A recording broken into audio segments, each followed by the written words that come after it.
शायद इस जदीद दौर में एंटार्क्टिका सबसे ज्यादा डिस्कस होने वाला मौजू और मुसलसल जारी रहने वाली तहकीकात का मरकज है।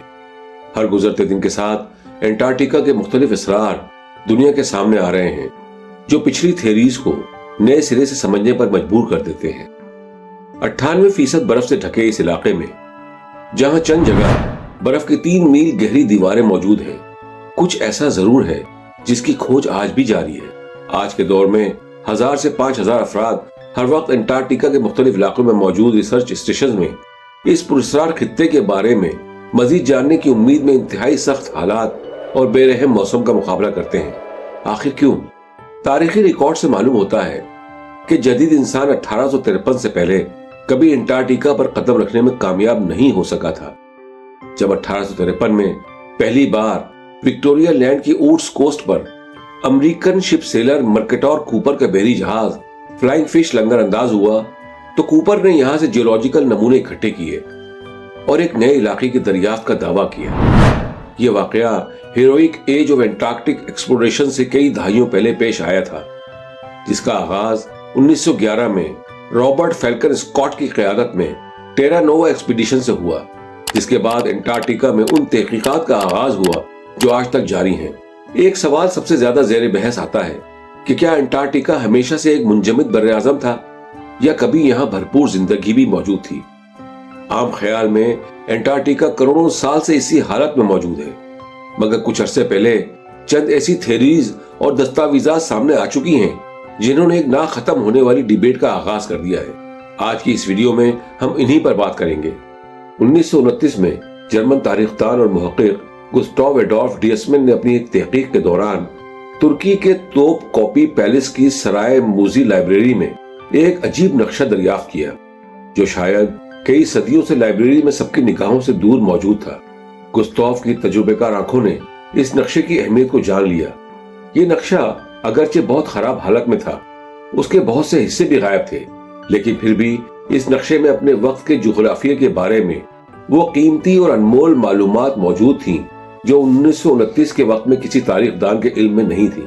तहकीक में मालूम हुआ कि नक्शा 1513 ईस्वी में अजीम सल्तनत उस्मानिया की बहरी अफवाज के एक एडमिरल और नक्शा नवेस अहमद मुहिउद्दीन पीरी ने, जिसे तारीख में पेरी रईस के नाम से जाना जाता है, ने तैयार किया था।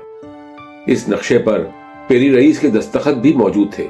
अगरचे पेरी रईस के नक्शे का पैमाना बिल्कुल मुख्तलिफ है, मगर इस नक्शे में यूरोप और शुमाली अफ्रीका के मगरबी साहिलों और ब्राजील के साहिल को हैरत अंगेज तौर पर कमोबेश दुरुस्त फासलों के साथ दिखाया गया था। इस नक्शे में बहरे ओकियानूस के मुख्तलिफ जजायर जैसे अजूरस और कैनरी जजायर को भी काफी हद तक दुरुस्त अंदाज में दिखाया गया था। इस नक्शे में मुख्तलिफ मकामात को उस वक्त के मुरवजा अंदाज में तस्वीर और निशानात के जरिए जाहिर किया गया था। लेकिन इस नक्शे का सबसे पुरस्कार हिस्सा, जिसने तकरीबन एक सदी से नक्शा निगारों, जोग्राफिया दानों और माहिरीन तालीम को हैरान कर रखा है, वो पुरस्कार जुनूबी लैंड मास है।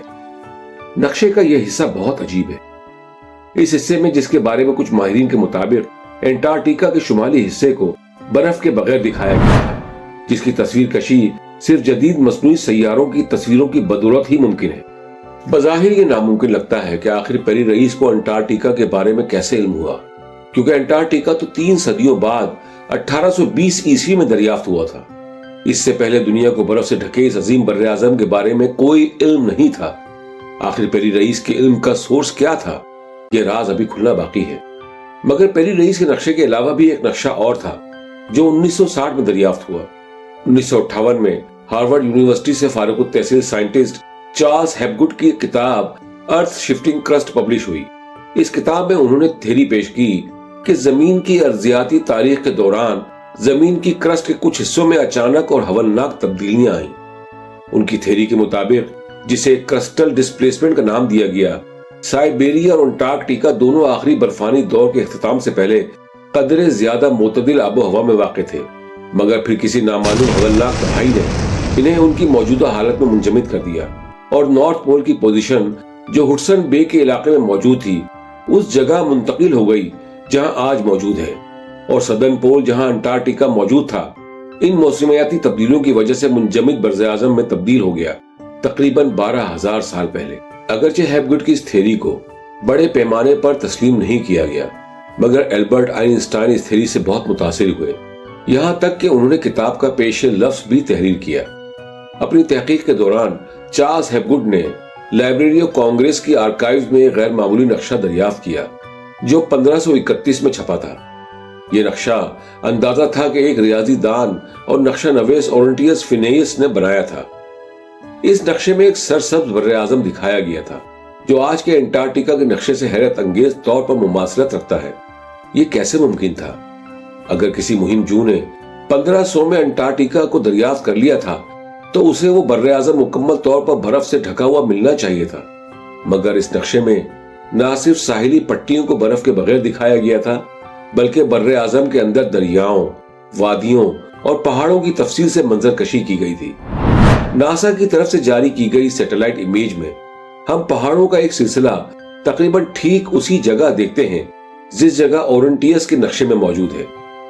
माहिरीन मौसमियात के मुताबिक ये मंजर सिर्फ 6000 साल पहले मुमकिन था। तो क्या इस नक्शे को बनाने में कुछ ऐसे नक्शों की मदद ली गई जो हजारों साल कदीम थे?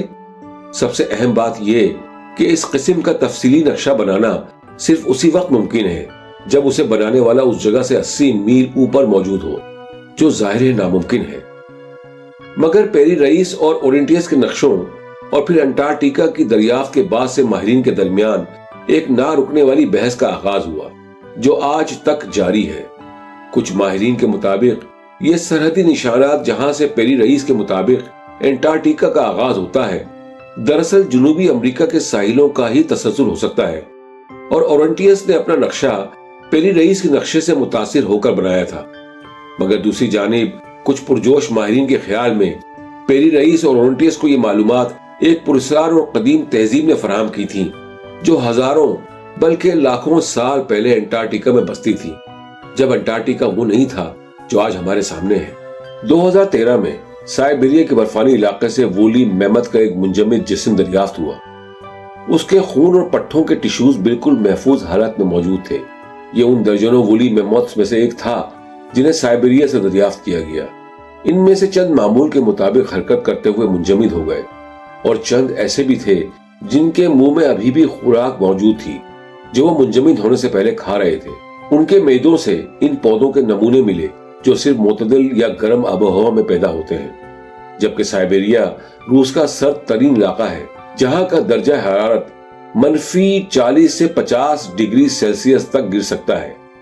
यहाँ एक दिलचस्प सवाल पैदा होता है कि ये वूली मैमथ इस कदर तेजी से आने वाली मौत का शिकार हुए थे कि इन्हें खुराक पूरी तरह मैदों में निकलने तक की मोहलत नहीं मिल सकी।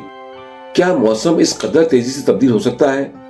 क्या साइबेरिया का मौसम इसी अचानक रूनुमा होने वाले हादसे के नतीजे में तब्दील हुआ था जिसकी थ्योरी चार्ल्स हेपगुड ने अपनी किताब में पेश की थी? क्योंकि साइंसदानों के अंदाजे के मुताबिक वूली मैमथ के ये जिस्म तकरीबन 11,700 साल कदीम थे। 2023 में माहिरीन हयातियात ने एक दिलचस्प खोज की कि यह मुंजमद बर्रे आज़म हमेशा से ऐसा नहीं था। अंटार्कटिका के एक मुतालियाती मिशन जिसकी क़यादत ब्राजील की माहिर नबातात डॉक्टर जोज़लीन मैनफ्रॉय ने की, दूसरे साइंसदानों के साथ मिलकर कुछ ऐसे नमूने दरियाफ्त किए जिनसे इंकशाफ हुआ कि अंटार्कटिका एक जमाने में जंगलात में लगने वाली मुसलसल आग की लपेट में रहा था। यह जमाना क्रीटेशियस पीरियड कहलाता है, जब अंटार्कटिका में मौजूद आतिशफशां अक्सर फटते रहते थे और अपने आसपास मौजूद जंगलात को जलाकर राख बना देते थे। अगरचे ये जमाना 7 करोड़ 50 लाख साल पहले का है, मगर इससे इस थ्योरी को साबित किया जा सकता है कि किसी जमाने में अंटार्कटिका में भी जिंदगी इसी तरह भरपूर तरीके से मौजूद थी जैसे दुनिया के दूसरे इलाकों में मौजूद है। ये तो मानना पड़ेगा कि अंटार्कटिका एक पुरस्कार बर्रे आज़म है जो अपने इसरार आसानी से खोलने पर तैयार नहीं, जो हमें इसके बेरहम मौसम की सख्तियों को झेलने पर मजबूर करता है। मगर इंसानी हिम्मत के आगे अक्सर हार मानकर कुछ राज खोलने पर मजबूर हो जाता है। साइंसदानों को उम्मीद है कि एक दिन हम अंटार्कटिका को मुकम्मल तौर पर जान जाएंगे और शायद वो वक्त जल्द ही आ जाएगा।